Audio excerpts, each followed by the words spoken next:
Spoštovani kolegi, gospe in gospodje.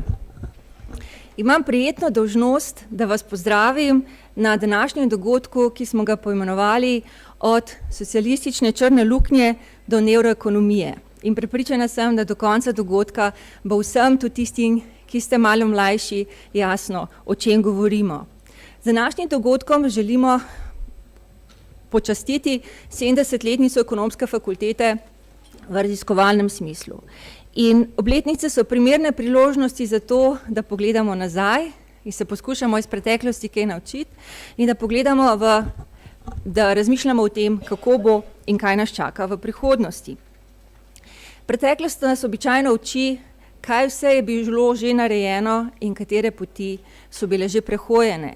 In če mi dovolite čisto kratek sprehod skozi preteklost, in če začnem nekje v 50-ih letih, ko se je raziskovanje na tej fakulteti organizacijsko postavljalo, tedaj so v osnovi delovali že zelo na začetku 3 inštituti. Eden je bil Inštitut za politično ekonomijo, ki se je zanimivo ukvarjal predvsem z zgodovino kapitalizma v Sloveniji v zgodnjih 50-ih letih. Poleg tega je deloval zelo uspešen Inštitut za ekonomiko in organizacijo podjetij, ki se je ukvarjal s tržno analizo in konkretnih vej gospodarstva, in kot tretji Statistični inštitut. Kratek sprehod skozi desetletje naprej pokaže, da v 60-ih letih že beležimo prvo mednarodno objavo v Eastern European Economics.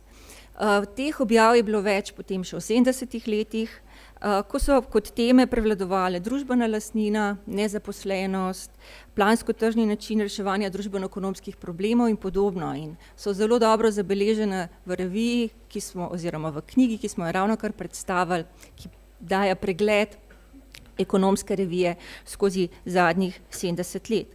V 80-ih letih se kot soavtorji pojavljajo že mednarodni avtorji. To pravzaprav že kaže začetke naše vpetosti v mednarodni prostor. V 90-ih letih smo ob 50-letnici fakultete organizirali mednarodno raziskovalno oziroma znanstveno konferenco, ki se spomnim kot asistentka, kjer sem predstavljala svoj prvi članek. Ta čas pa beleži tudi rast števila mednarodnih objav. In od leta 2000 naprej lahko rečemo, da smo usmerjeni v mednarodno povezano raziskovalno delo. Čestitamo lahko visoko citiranim delom kolegov z področja podjetništva, turizma, trženja, menedžmenta poslovnih procesov in drugih področij. In danes smo trojno akreditirana šola, ki je usmerjena v vplivno in odlično raziskovalno delo, v katerega želimo povezovati različna področja in različne vede. To se pravi, naša zaveza je v multidisciplinarnost in odličnost na področju konkurenčnosti, na področju inovativnosti, na področju menedžmenta poslovnih procesov, globalizacije in mednarodnih trgov. In ker je to naša zaveza, to se pravi, da želimo v prihodnosti delati na raziskovalni odličnosti, smo za danes v našo sredo kot slavnostno govornico povabili profesor Hilde Voigelers, ki prihaja z Katoliške univerze v Lövnu, ki je članica znanstvenega odbora Evropskega raziskovalnega sveta, je tudi višja znanstvena sodelavka v možganskem trustu Bruegel, članica Kraljeve akademije, Flamske akademije znanosti in umetnosti. Kolega Jože Damjan, ki z njo sodeluje že vrsto let, jo opisuje kot odlično raziskovalko, eno vrhunskih na svojem področju, torej na področju inovacij in raziskav in razvoja, ki ji ni pomembno samo pisati članke, pač pa predvsem, kako ideje, ki jih pravzaprav predstavlja in na katere opozarja, uresničiti, spraviti v realnost in kako oblikovati ekonomski sistem, ki pravzaprav spodbuja inovacije. Ta del, se pravi govor, profesor Voigelers, poteka v angleščini, zato vas pač prosim, da preklopite na angleščino za tiste, ki pravzaprav to želite. In preden prostor zasede naša gostja, bi se vam rada še vsem skupaj zahvalila, ker ste prišli in z nami praznujete visoko obletnico Ekonomske fakultete. Hvala lepa. Profesor.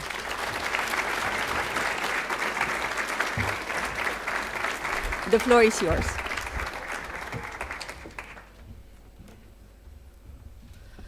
So what I will be talking on today is how to fund basic research science, particularly with a specific focus on also on social sciences and humanities and on economics, and particularly through an institute like the European Research Council. And I will also look particularly in how this European Research Council could actually also work for Slovenia as well. As already been said, so I'm myself an economist who studies innovation, and particularly the economics of science and the link of science to innovation. But I'm also a scientific council member of the ERC, and that explains my focus on talking about ERC as an instrument to fund science. I'm also at Bruegel, which is an academic think tank advising for economic policy in Europe, and this also explains my interests in innovation policy at the EU level. And also an expert advising Commissioner Moedas on innovation, so really trying to bring the academic research and the practice of ERC as close as possible to policy making here. So the context that we are currently living in is a very complex context, and some of the particular features for explaining basic research and its problems or challenges is, first of all, if you look at EU science in the whole global picture, we are catching up on science with the US at the top, but China is a very fast mover in this case, including moving to the top as well. Together with this trend, we also have the low growth and austerity problem in Europe, which led to also important implications for public budgets and shrinking public budgets, including public budgets for research. And this is again in contrast with China, which is expanding its public budget for research quite extensively here. On top of that, within Europe, we do see also a growing divide where particularly public funding for research in the north is forging ahead, while in the south it's actually dropping due to the austerity here. So on total, we also see a growing divide within Europe on public budgets here.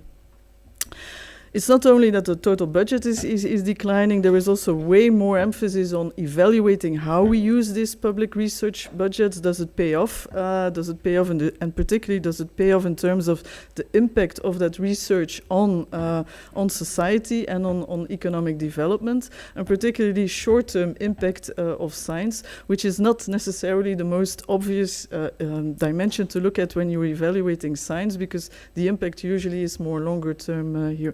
So this emphasis on getting returns as soon as possible from these investments in public research also shifts away attention from the more basic research towards the more applied research here. And that makes public funders so not only more short-term impact oriented, but also more risk averse, because they need to be able to show immediate certain returns. On top of that, there is also a trend towards increased reliance on, so how are we going to evaluate science, and using bibliometric indicators for evaluating science and its impact. And most of these bibliometric indicators, so they focus on citations, on impact, but with very short windows. The journal impact factors, citations usually use 2 to 3 years of window, which again biases against the more risky, longer-term type of research. And another concern is that a lot of funding increasingly is focused on excellence, and few clusters of excellence, few institutes, few leading countries, few star researchers here, and that also is definitely something to be taken into account with respect to the increasing divide that we might see in this. So within this whole context of clearly lots of challenges for the science landscape, there is one new star in the European landscape, which is the European Research Council. It was established, so we're now celebrating next year our 10th anniversary. history, which is in this area quite recent. So 70 years is really old. And the question is indeed, can the European Research Council make a difference? And does it indeed already within its 10 years, has it made a difference or not? We try to address this question in two directions. First of all, we want to identify what is so unique about the European Research Council. What kind of science is it really supporting? Is it really the excellence frontier type of research? And is that also the right type of research that it should and is actually supporting? And then a second question is, can the European Research Council also help to address the particular problems of Europe with the growing divergence in Europe? So is it a cause of this increasing divergence, or is it actually helping to catch up? And that's the role that the ERC can play for EU 13 countries, particularly also for Slovenia. I will have a specific story on that as well, and particularly on Slovenian economics. So to which extent can ERC actually also be an instrument for helping the funding of Slovenian research and Slovenian economics? So what we try to do is really try to analyze with up-to-date type of technology methodologies to really assess the impact of ERC funding, not only on big impact but also on novelty here. And just to just summarize the results, is that what we see is that we are good in selecting big impact and also in selecting novelty here, but once this funding has been received, we don't yet see the effect that the ones that get funding increase on their impact and increase on their novelty here. But that's also partly because we're still very early stage here, and we don't yet have that many projects that are finished and sufficiently long finished for finding ex post effects here. But we are tracing this here. Keeping a very close eye on whether we are indeed selecting that high gain, high risk type of research. So now I want to talk more about whether the ERC is able to deal with this intra-EU convergence or divergence here. And this all in the overall changing global science landscape where China is on the rise. China is on the rise not only in terms of quantity, but also gradually in terms of highly cited publications here. But if we look within Europe, so Europe has been gradually also improving its impact on the top, but nevertheless, we do see a very slow convergence in top research performance among the different EU countries here, and that's what you see here. So it's very slowly improving in general, but what you see is that the EU 13 gap is actually relative to the top is actually almost constant here. So at the top there is a very slow convergence or actually no convergence taking place. You see where Slovenia is. Also Slovenia actually is one of the better countries in the EU 13, which has gradually actually caught up, is catching up. Of course, it's slow, but nevertheless, it is catching up also in terms of top research here. Of course, important is how much public funding is actually spent on R&D. So again, China is definitely moving ahead here. But again, if we focus on the intra-EU, there we see again a growing divide in public R&D spending, where the top countries like Germany and Sweden are forging ahead and increasing their spending on public R&D. And the lower performing countries are actually cutting, very often because of austerity, cutting also their public R&D budgets here. So part of this divide that we see in the EU is definitely also related to public R&D budgets, which are growing in divide. Here you see the numbers for Slovenia. Again, compared to how it's catching up with innovation leaders. And what you see is actually indeed that although Slovenia in general, compared to other EU countries, is not so much in a gap position, but nevertheless the gap has been increasing since the crisis here.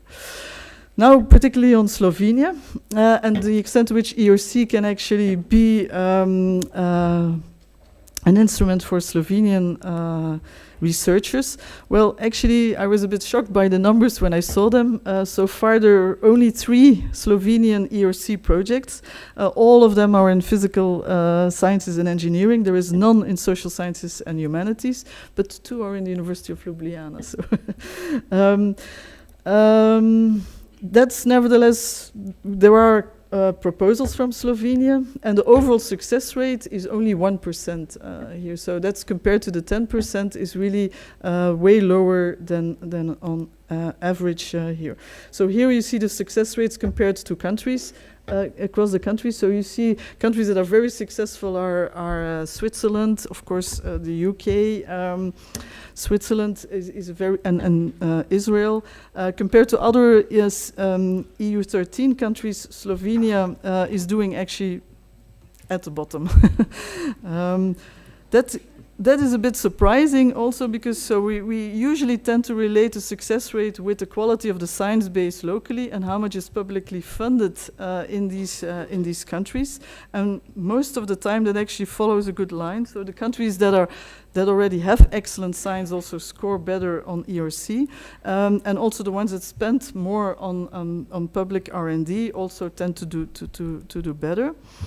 And that partly explains, of course, the position of Slovenia, but nevertheless, Slovenia is below the expectations. So here you see, if you take the percentage of highly cited publications that Slovenia has, it's actually below the expectations in terms of how many grants we could actually expect. So relative to the quality of what's in Slovenia here, we get your success rate is below expectations here. So you have 3 grants in Slovenia. You have 4 grants that go to Slovenians but who are outside Slovenia. So that's also for a number of countries a way how they actually are successful here is by attracting some of the top researchers from abroad. That's particularly the model in Switzerland and also, which are relying quite a lot on these, and also the UK. These here are our panel members. We do have also panel members from Slovenia, and I think that's also very important because these are very often the ambassadors for the ERC. So I think that's perhaps definitely also something we can work on in the future to improve this, because more of these ambassadors may also help to improve here. This is particularly for SH1, so there are no successful grants in SH1 here, despite the number of applications. So definitely something to work on. If you compare the success rate of Slovenia compared to other EU 13 countries, again, in general, the success rates are lower than the 10%, but still in Slovenia, I think. So the blue part is the one that you that should actually that share should definitely be much higher. And countries like Czechia or Hungary and Poland are more successful in that respect. So that's something really that bothers us and that we want to work on. Of course, not without jeopardizing our focus on excellence and frontier research, but it should really be the case that the ERC is a mechanism for top research wherever it's located, including in countries like Slovenia here. So we have set up a working group to deal with these issues here, and one of the things that this working group has done is to do a survey among the participants from these countries here, and what they thought was actually the bottlenecks for participation. And very often what comes out of these surveys is the same story, is that the problem is usually in these host countries here, that they're missing a low international profile of research. The research environment is not attractive enough. The poor career perspectives here, all associated with low levels of research investment from local public resources here, and lack of institutional support. So very often what is the problem is actually the support in the local scientific funding structure here and the local environments, host environments here, which are not supportive enough for EU 13 countries. Now, whether that's the story for Slovenia, I don't know. So I have no concluding slide here that summarizes or has an answer as to why. So I'm hoping a bit that the discussion that we will have here will help me also in identifying why it is that Slovenia is doing not so well in the ERC, and what we could do in future to improve on this. Thank you for your attention.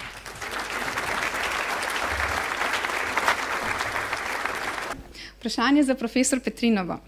Kakšne vire financiranja ste imeli raziskovalci v tistem obdobju pred tranzicijo? Kako ste dostopali do tujih objav? Kakšno svobodo ste imeli, da te ideje prinašate sem? Zdi se, da je fakulteta imela razumevanje in da nekaj profesorjev je šlo študirati v tujino, recimo profesor Prašnikar, vi, profesor Vahčič, profesor Lavrač. Težko je razumeti sedanjost, če ne razumeš preteklosti. No in zdaj pa k odgovoru na vaše vprašanje. Moram reči, da virov za financiranje raziskav je bilo dovolj. Tudi v tistem času je vlada ali pa ministrstva so financirala dolgoročne raziskovalne projekte, pa tudi podjetja sama so financirala razne raziskave, ki so usmerjene pač na področje njihovega delovanja. No, v tistem času moram reči, da smo imeli tudi izreden dostop do statističnih podatkov in sicer tako na makro ravni, kot tudi na ravni podjetij. In prav to so nam tuji raziskovalci zelo, kako bi rekli, bili nevoščljivi. No, ta trend se je še vedno danes ohranil. No in moram reči, da se pa ne strinjam čisto z trditvijo Prašnikarja, da ni bilo empiričnega raziskovanja. Morda, če gremo nazaj recimo v 50. 60. leta, ta teza drži, ampak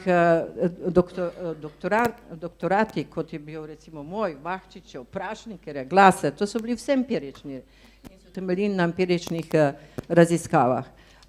In ker je bila Jugoslavija v tistem obdobju zelo zanimiva za tuje raziskovalce, so bile tudi naše objave ali pa rezultati tega empiričnega raziskovanja zelo zainteresirani tudi z vidika mednarodne javnosti.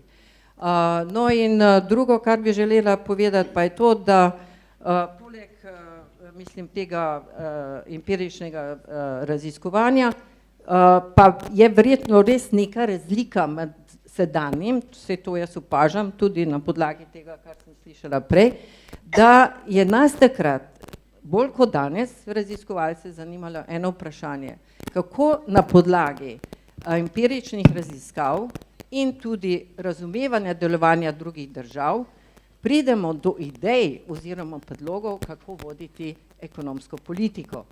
In mislim, da je ravno to tudi, kako bi rekla, razlog, zakaj je ekonomska fakulteta v začetku tranzicije imela velik vpliv na oblikovanje politike v Sloveniji. Ekonomska fakulteta ima izredno tradicijo tolerance do novih idej in do pridobivanja novega znanja. In zaradi tega je fakulteta že v tistih časih, predvsem recimo v 80. letih, se jaz tega najbolj spominjam, pa že proti koncu 70. let, zelo spodbujala sodelovanje z mednarodnimi univerzami ali pa akademsko in institucionalno srednjo z učitelji na fakulteti. In tukaj bi rada še posebej izpostavila, mislim, bili so številni profesori v tistem času, ki so spodbujali ta trend. Ampak moram pa res izpostaviti profesor Beštrovo, profesor Ekslovo in profesor Lavrača. No, to tradicijo, da gremo ven, da pridobivamo nova znanja in podobno in jih prinašamo v naše okolje, so potem nadaljevali tudi pozneje dekani. Ker ste že omenili podjetništvo, moram dati priznanje profesor Potočnikov, ki je leta kot dekan, leta 1989 podprl moj predlog, da bi ustanovili oziroma oblikovali projekt, kako bi rekla, magistrski program iz področja podjetništva. In to se je tudi zgodilo in kasneje, in s tem smo seveda, to je bil mednarodni projekt, na podlagi katerega smo oblikovali in potem je nastal tudi ta program podjetništva. V 50. in 60. letih se je uporaba ekonomskih modelov splošno uporabljala pri ekonomski politiki kot orodje napovedovanja, vendar je že v krizi v 70. letih zatajila, ker ekonomska znanost ni bila sposobna pojasniti kriznih dogajanj, še manj pa jih razrešiti. Do izraza so prišle pomanjkljivosti strukturnih modelov in dejstvo, da niso upoštevali odločanja o negotovosti.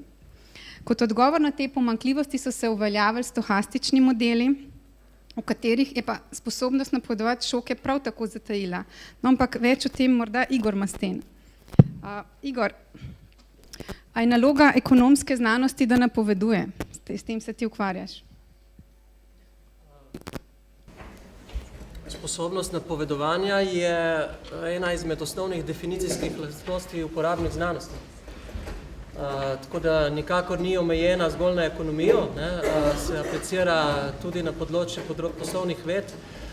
Večina zaključkov, ki jih ljudje naredijo na podlagi takih ali drugačnih empiričnih raziskav in na koncu pripelje do nekih implikacij za je pogojna napoved.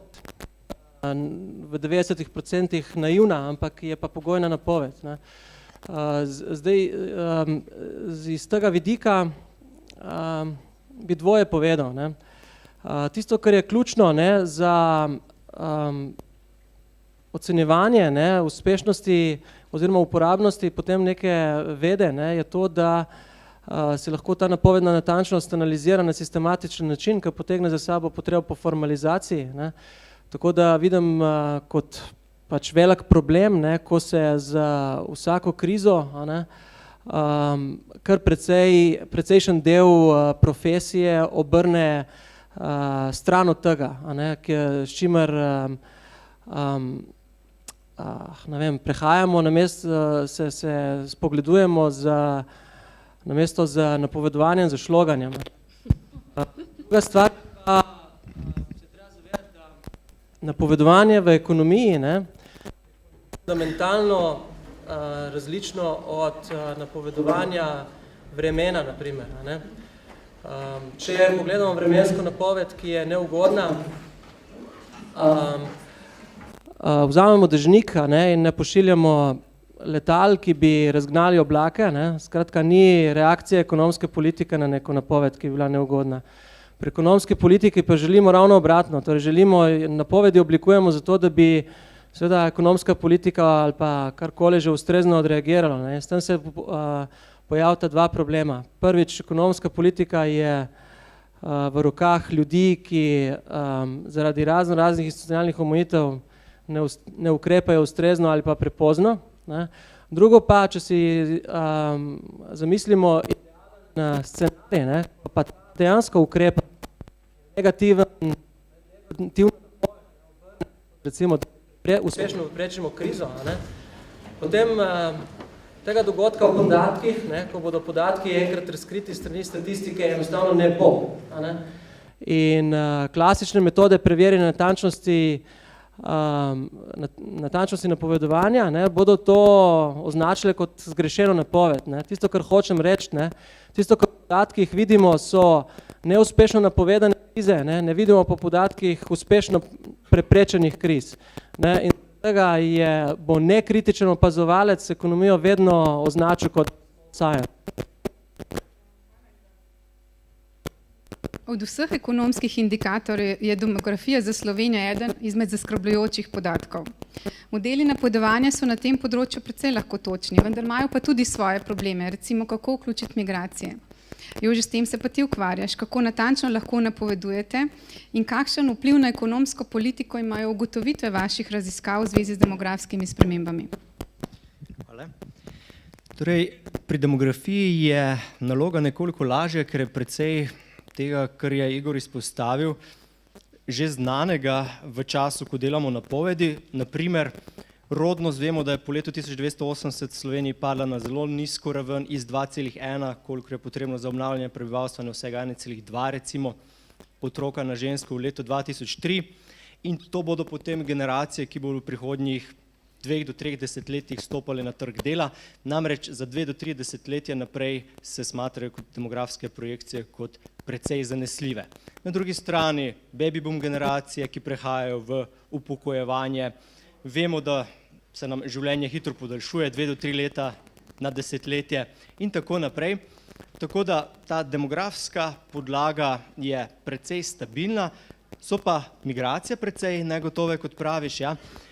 Recimo v zadnjih projekcijah Eurostata predpostavljajo, da se bo v Slovenijo preseljevalo okrog 4 do 5 tisoč neto letno, kar potem pomeni staranje prebivalstva iz sedanjih 18%, starih 65 let in več na okrog 30%. Če pa temu ne bi bilo tako, da bi bile migracije zelo nizke oziroma okrog ničle, potem pa bi ta delež ne dosegal samo 30, ampak okrog 35%. Na to pa potem dodamo ekonomske vzorce, modele. Zanima tisto, kar jaz proučujem, nas predvsem vpliv na vzdržnost javnofinančnih sistemov in pa nasploh transferi med posameznimi generacijami. Zdaj, kako nas upoštevajo oziroma kako upoštevajo ugotovitve raziskovalcev, mislim, da so nujne za ustrezno argumentirano diskusijo, mislim, da se upoštevajo do določene mere, so pa na koncu odločitve vedno politične.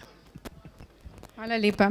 Profesor Petrinova, profesori na IF ste različno vplivali na družbo. Od zauzemanja za gradualistični pristop v tranziciji do neoliberalnega pristopa mladoekonomistov, potem do posamičnih gospodarskih, finančnih ministrov in ministra za delo.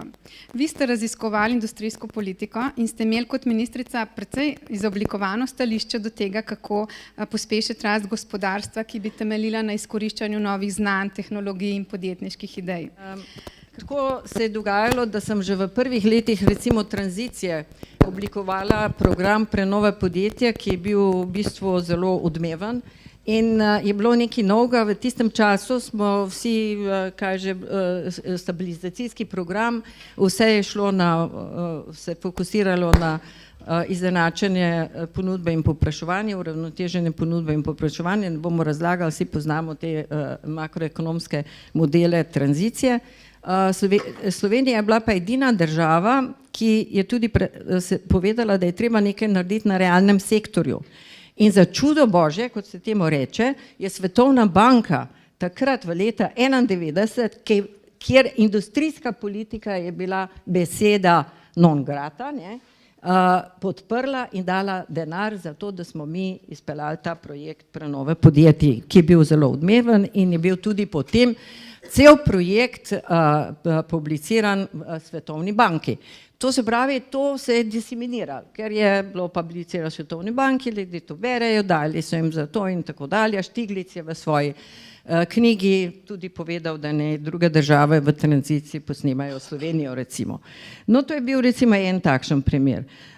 Potem drugo, kot ministrica, sem seveda se spet prizadevala, kako vzpostaviti industrijsko politiko, ki bi bila usmerjena v razvoj konkurenčnega gospodarstva. To pa je seveda zahtevalo podjetništvo, to je tudi pa seveda prevzemanje, bi rekla, najnovejših modernih menedžerskih, tehnoloških in organizacijskih prijemov na področju podjetij. In tako smo mi zasnovali potem tudi to politiko, kjer smo pravzaprav z majhnimi spodbudami želeli nekako začeti ali spodbuditi proces prenove slovenskega gospodarstva. Ne smem pa pozabiti, in to se mi zdi zelo pomembno, da mi je nekako uspelo v času svoje profesure nekako vedno odkriti mlade, talentirane ljudi, ki so bili zainteresirani na podoben način, kaj bi radi v svojem življenju dosegli, tako kot sem bila jaz. In mislim, da sem številnim odprla vrata, posredovala svoje znanje in to mi je bilo resnično veliko veselje. Zato mi tudi ekonomska fakulteta veliko pomeni. Hvala lepa. No, ena izmed teh je Mateja Drnovšek. Raziskovalno se ukvarjaš s prenosom znanja med raziskovalno in poslovno sfero. Kaj konkretno to pomeni? Kako diseminirate svoje izsledke v domačem okolju, pa tudi v tujini? Hvala za vprašanje, Sergeja. Zdaj na začetku bi rekla, da seveda v družboslovju je precej težje mogoče na nek način diseminirati formalno znanja in spoznanja iz raziskav. Redke stvari lahko zaščitimo z industrijsko lastnino in patenti. Tako da v bistvu primarno pot diseminacije seveda vidim tukaj na fakulteti, v širjenju znanja in v bistvu entuzijazma za področje med študenti, tako na dodiplomski kot na podiplomski ravni in seveda posebej na doktorski, kjer je mlade treba opremiti z znanjem nekako teoretičnimi osnovami, ki so podlaga pojavom, ki jih potem raziskujejo v praksi in seveda tudi primernimi tehnikami in metodami dela. Seveda je veliko diseminacije znanja tudi v neposredni interakciji s podjetji in s podjetniki, ki prihajajo na našo fakulteto in potem, ko naprimer napravimo predstavitev študentov, se dostikrat zaklepetamo ob kavi in seveda tudi oni želijo dobiti pač nek feedback, bodi si na to, kar so povedali, bodi si na aktualne izzive, s katerimi se srečujejo. In področje mojega delovanja pravzaprav obsega predvsem raziskovanje kognitivnih procesov, čustvenih procesov, ki se pri posameznikih odvijajo, ko je človek v interakciji s podjetniško priložnostjo. In naprimer en tak koncept, za katerega mislim in ga tudi vedno izpostavim v učilnicah, je koncept zaznane samoučinkovitosti, ki pravzaprav velja za katero koli področje delovanja, podjetništvo ali pa šport, in gre pravzaprav za močno prepričanje posameznika v tem, da zmore izpeljati določene naloge na konkretnem področju. No, in ta koncept konkretno v podjetništvu je skozi dolgočasovno vrsto raziskav se sistematično pokazal za značilnega v razlagi uspeha podjetnika, tudi uspeha merjenega objektivno, torej s finančnimi indikatorji. Zdaj, če se malo pridružim in še bolj izpostavim pomembno vlogo profesor Petrinove, tam na začetku tega tisočletja je ministrstvo v bistvu prepoznalo potencial, ki pravzaprav obstaja na univerzi, v smislu znanja, ki se skriva v laboratorijih, predvsem pa videlo prakse v tujih razvitih gospodarstvih. Namreč v Sloveniji nismo imeli ustrezne infrastrukture za prenos znanja, ne v fizičnem, niti seveda v pravnem smislu.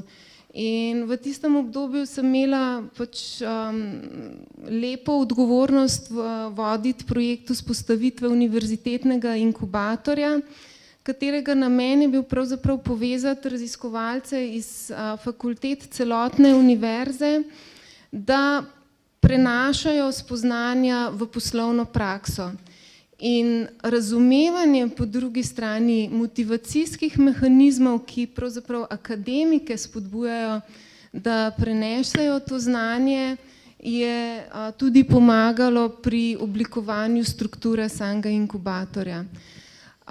Če pogledam tukaj v drugo vrsto, tudi kolega profesor Antončič, ki se je po drugi strani precej ukvarjal s podjetništvom v kontekstu večjih podjetij, je pravzaprav ta spoznanja, do katerih je prišel tudi v tistem času, ko je bilo to aktualno, veliko vplival na gospodarsko politiko, ko je ugotavljal, da tam v obdobju pred začetkom krize leta 2008 pravzaprav velikostna struktura podjetij v Sloveniji ustreza oziroma je primerljiva z velikostno strukturo v anglosaksonskih državah, ne pa po kvaliteti in seveda poslovnih rezultatih. In takrat predlagal, da pravzaprav vpeljava notranjega podjetništva v slovenska podjetja, to se pravi osredotočenost na inovacije, na ustanavljanje novih podvigov znotraj obstoječih struktur,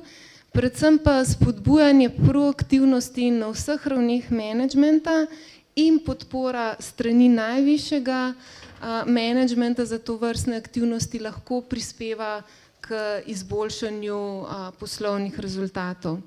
Tako da v bistvu svoje znanje prenašamo kar naprej, ko v interakciji s katerim koli deležnikom brusimo in gladimo ideje. In to je tisto, kar je pomembno, kot je ugotovil že dolgo časa nazaj francoski filozof in mislec Montaigne. Se pravi, ideje je treba brusiti v interakciji z drugimi. Hvala lepa. Toni Balažič, Pedagogi smo in tudi raziskovalci in vedno se sprašujemo, to je naša večna dilema, kako vplesti raziskovanje v pedagogijo oziroma a v gospodarstvu pričakujete, da bi mogli študentom še več znanosti predajati oziroma zahtevate, da jih učimo poslovne veščine in tehnike. Kaj zahtevate od našega diplomanta, ko pride ven? Ja, seveda od diplomatov pričakujemo najprej sve neka obrtniška znanja, energijo, fokus, določeno mero že izkušnje. Ampak v resnici, pa če pogledamo zadnjih 10-15 let, ko smo bili soočeni z res veliko dinamiko v smislu kriz, gospodarskega razvoja in tako dalje, pa vseeno vidimo, da definitivno potrebujemo tudi teoretično znanje, ker mislim, da to teoretično znanje do neke mere pripelje v podjetje širino. Kot drugo pa tudi neko potrebo po raziskovanju. Podjetja smo v bistvu usmerjena v to, da izkoriščamo obstoječe potencijale. Kar je sicer fajn, kratkoročno seveda to lahko privede do profitabilnosti in tako dalje. Ampak v resnici pa brez tega, da bi mi pa razvijali neka lastna znanja, razvijali neka nova znanja, pa preprosto ni razvoja podjetja. Zato se mi zdi zelo pomembno, da študenti, ki pridejo k nam, da imajo tudi ta bazična znanja. Na drugi strani se mi pa zdi izrazitega pomena to, da se to znanje širi tudi na nivoju menedžmenta. Menedžerji smo tudi do neke mere po sili razmer izrazito kratkoročno usmerjeni, kar nas lahko pripelje do neke stopnje zaslepljenosti in v bistvu brez interakcije z znanstveno sfero se nam v bistvu relativno hitro lahko zgodi to, da ne vidimo nekih pomembnih strukturnih sprememb ali v makrookolju ali na nivoju podjetništva poslovnega modela. Zato smo v bistvu, če mi pogledamo neko našo zgodovino, zato poskušamo recimo z ekonomsko fakulteto in ne samo z njo, tudi recimo s kakim inštituti in tako dalje, vedno bolj intenzivno sodelovati. Seveda na zelo fokusiran način, ampak definitivno želimo v podjetje pripeljati tudi do neke mere ta znanstveno-raziskovalni pristop k razmišljanju, ker dinamika okolja preprosto to zahteva. Aljoša, kakšen vpliv ima to na naše raziskovanje? Tudi to, da smo na majhnem trgu, ki morda ni tako zanimiv za svetovne publikacije, a smo prisiljeni plavati v toku in ne naslavljati problemov naše regije in pa bolj neortodoksnih teorij, a smo prisiljeni te teme publicirati v drugorazrednih revijah ali jih opuščamo? Ja, hvala za vprašanje. Jaz mislim, da je osnovno izhodišče raziskovalno vprašanje. In ko imamo raziskovalno vprašanje, potem iščemo način, kako ga ustrezno odgovoriti. V Sloveniji znamo prispevati k svetovni zakladnici znanja marsikaj in zato tudi mislim, da lahko še naprej objavljamo tudi v vrhunskih revijah. Imamo nekaj komparativnih prednosti, recimo ena takih so baze podatkov, ki jih nikjer drugje na svetu ni, s katerimi lahko skonstruiramo potem ustrezne odgovore na ta prava vprašanja. Zdaj, če si jih zastavimo, ta prava vprašanja, potem tudi pridemo do pravih odgovorov. Ampak glede na publikacije, recimo mojih kar nekaj je narejenih na slovenskih podatkih in to v revijah, ki so klasične, zelo zaprte, mainstreamovske in ni bilo nikoli težav z slovenskimi podatki. Tako da jaz tudi ostali kolegi mislim, da imajo podobne izkušnje in jaz si želim, da bi na tej poti tako nadaljevali. Pa še to vprašanje, kako pa skrbiš potem za razvoj slovenskega znanstvenega jezika, ker mi vemo, da sploh na področju, na katerem ti raziskuješ, je bolj inštitut za revizijo tisti, ki se izmišljuje nove izraze, ne mi. Ja, drži, tukaj smo se zgodovinsko gledano znašli v malo nenavadnem položaju. Jaz se s tem ne obremenjujem, jaz povem, kateri izrazi so ustrezno prevedeni in tudi opozorim študente, kateri izrazi niso ustrezno prevedeni. In torej med predavanji striktno pazim, da opozarjam na te terminološke zagate, ki nastajajo pri prenosu tujih jezikov v slovenščino. Jože, povej nam skrivno formulo za uspeh, da bomo še mi objavili v reviji Science. Raziskovalno vprašanje, ja, katerih odgovor potem zanima marsikoga. Zdaj v Science tekmuješ z vsemi znanostmi, tako da številne znanosti. Ali je nov ali pa nek presenetljiv, to ponavadi deluje. In mi smo odgovorili na vprašanje, kaj je optimalna rodnost z ekonomskega vidika, z vidika maksimiranja potrošnje na prebivalca. In odgovor je tudi bil podan za 40 različnih držav, pa nekoliko presenetljiv. Predvsem pa vidimo tale uspeh kot nek rezultat širšega analiziranja, in sicer, ki traja že več kot desetletje, in sicer celovito obravnavati transferje med posameznimi starostnimi skupinami. Se pravi, koliko proizvedemo v posamezni starosti skozi delo in koliko trošimo, pa kako potem tisti primanjkljaj v otroštvu in pozneje v starosti pokrivamo. Ali je to skozi javne transferje, privatne transferje, recimo starši svojim otrokom, ali pa v interakciji s sredstvi, varčujemo pa potem navarčevano trošimo in tako naprej. Zdaj, ključ je, mislim, da ne samo razvoj metodologije, ki je zelo aktualna za ekonomijo, gre za vpeljavo dimenzije starosti v sistem nacionalnih računov, tako da so tudi Združeni narodi prevzeli metodologijo, kar je zagotovo pomagalo potem pri objavi, vsaj po mojem mnenju, in pa kot omenjeno aplikacija na 40 držav, veliko raziskovalcev, ki je bilo vključeno v to raziskavo. Jasno, pomembno je, da so tudi notri uveljavljena imena, torej da pred objavo so lahko prepričani, da tisto, kar objavljaš, ima ozadje in da lahko tistemu verjameš. Predvsem pa ključno je vpetost, po moje, v mednarodno raziskovalno okolje, tako da bi se ob obletnici najlepše zahvalil fakulteti za možnost tesnega stika z mednarodno srenjo. Zdaj sem pa zvedel tudi, da če se štejem vse ure raziskovalcev, nekajkrat presegamo oziroma mnogokrat 10.000 ur, tako da pa sreča seveda verjetno kombinacija vsega tega. Finančna kriza nas je postavila pred vprašanje, ali je kapitalizem moralno iztiril. Klasični ekonomisti, Adam Smith, John Stuart Mill, so bili moralni filozofi, nekateri celo duhovniki, Malthus. Kasneje se je pa ekonomija matematizirala in nekako v teh formulah vprašanj etike več ni bilo, ki so jo prej vključevali klasični ekonomisti. Navidezno sploh ni bilo več vprašanja ideologije, v podtonu pa liberalizem. Zdi se, da morda literatura ali pa znanstvene revije ne prenesejo hitro ali pa dovolj zgodaj neke kritike mainstream teorij. Zato so mogoče potrebne knjige in zato družba je pa prav lačna kritik določenih teorij. Zakaj recimo Pikettyjev Kapital tak bestseller? Igor, mogoče dajem tebi najbolj težka vprašanja. A smo dovolj kritični do vodilnih ekonomskih in poslovnih teorij? A je mogoče sploh v naše raziskovalno delo, kako vplesti vidike etike, ali so zato posebne publikacije, ki to imamo na posebnem tiru? Bom zelo na kratko ti odgovoril. Obstaja nekaj, kar vidim problem akademske etike, ko izključuješ,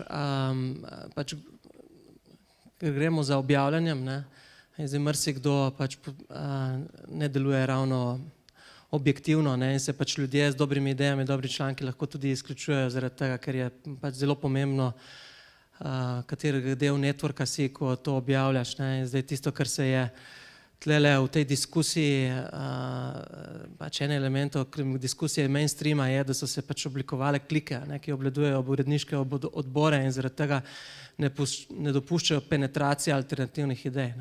Ampak to mislim, da je, če je govora, če je tvoje vprašanje etika in kriza, da je to res stransko vprašanje. Ključno vprašanje je, kaj ljudem, ki premikajo, kreirajo finančne inštrumente in jih prodajajo, kaj pripelje do tega, da kupcem tega prikrijajo ustrezne informacije ali jih celo neposredno prevarajo. Torej, bolj vprašanje za tiste, ki kreirajo kurikulum MBA programov, kakor pa uredniške odbore znanstvenih revij. Torej, to je ključno vprašanje. Zdaj vemo, da je to pretreslo poslovne šole takrat, ko se je zgodil Enron, ko je Arthur Anderson propadel. Je šlo za sistematično varanje investicijske javnosti in vemo, da nekatere šole, MBA programi so morali na to ustrezno odgovoriti. Zdaj ne vem, ali je slovenski MBA program na to odgovoril, ker smo imeli eno najhujših kriz v Evropi, ampak Vemo, da nam bo ta rep, ne, slabih poslovnih odločitev, ne, pomanjkanja etike pri sprejemanju poslovnih odločitev, ne, z vmešavanjem velikih deležnikov, ne, ta rep nas bo sledil še kar nekaj leta, ne, in pustil veliko rano v javnih financah, ne, ampak pravim, ne, to je relativno skoraj ortogonalno, ne, na to, kako delujejo uredniški odbori. Ne. Hvala lepa. Naj se navežem na to misel glede prevzemanja tveganj. Mercator se je dolgo leta zavedal družbene odgovornosti in bil na tem področju zelo proaktiven, pa vendar je prišlo do tega, da je Mercator pred leti bil eden največjih projektov finančnega prestrukturiranja, ki ga je vaša uprava potem uspešno zaključila. Skratka, uprava predtem pa povzročila, če sem tako neposredna. Ko govorimo o etiki in o družbeni odgovornosti, zdaj, a lahko rečemo, da je s tem povezano tudi prekomerno prevzemanje tveganj in kaj konkretno v podjetjih, s kakšne inštrumente ste vpeljali, da se to ne zgodi več? Ker nisi iz bančnega področja, o tem ne sprašujem, ker tam so kar poznani inštrumenti in kaj po nefinančnih družbah? Ja, zelo zanimivo vprašanje. Jaz sem se s vprašanjem etike do neke mere ukvarjal sam pri sebi kar nekaj časa. Ker temeljno vprašanje zame je bilo v bistvu, kako se pravzaprav lahko zgodila kriza 2008, če smo pa imeli krizo 2001, ki je v bistvu definitivno se zgodila tudi zaradi nepremišljenih poslovnih odločitev. In kljub temu so poslovne šole 2001 oziroma 2002 spremenile kurikulume, je etika postala izredno popularna, smo v bistvu tudi zaradi neetičnih odločitev kasneje zapadli pravzaprav v iste krize. Ne? Jaz mislim, da etika, zdaj akademska etika je verjetno posebno področje, ampak kar se tiče etike v samem biznisu, jaz mislim, da se to začne pravzaprav relativno zgodaj. No? Jaz mislim, da se začne že pri sami vzgoji, družini, osnovni šoli, kasneje, ker mislim, da so vrednote posameznika pravzaprav tiste, ki ključno vplivajo na njegove kasnejše odločitve. Jaz mislim, da poslovne odločitve v Sloveniji niso nujno bile neetične.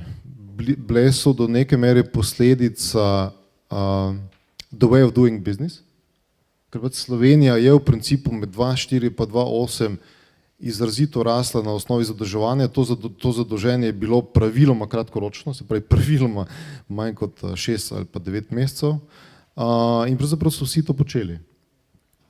Zdaj je bilo to etično ali neetično, vsekakor, ko gledamo danes nazaj, ni bilo strokovno, ker vemo, da vse poslovne šole praktično učijo to, da moraš imeti zbalansirano bilanco stanja, kapitalsko strukturo z tega vidika. Tako da nisem prepričan, da ima to veze z etiko, verjetno ima bolj to veze z nekimi poslovnimi odločitvami, ki bi jih sicer v šolah kot ekonomska fakulteta drugače ovrednotili. Ne? Drugo, kar pa mislim, da zelo pomembno, je pa tudi etika politike. Ne? Moramo se zavedati, da v Sloveniji so marsikatere krize ali pa marsikatera podjetja pravzaprav se poslabšalo poslovanje, šla bankrot, v bistvu ne nujno zaradi odločitev menedžmenta ali odločitev lastnikov, ampak tudi zaradi izrazito spremenjenega političnega zakonodajnega konteksta. Ne? Zdaj je to etično ali neetično in seveda so veliko vprašanja. Ne?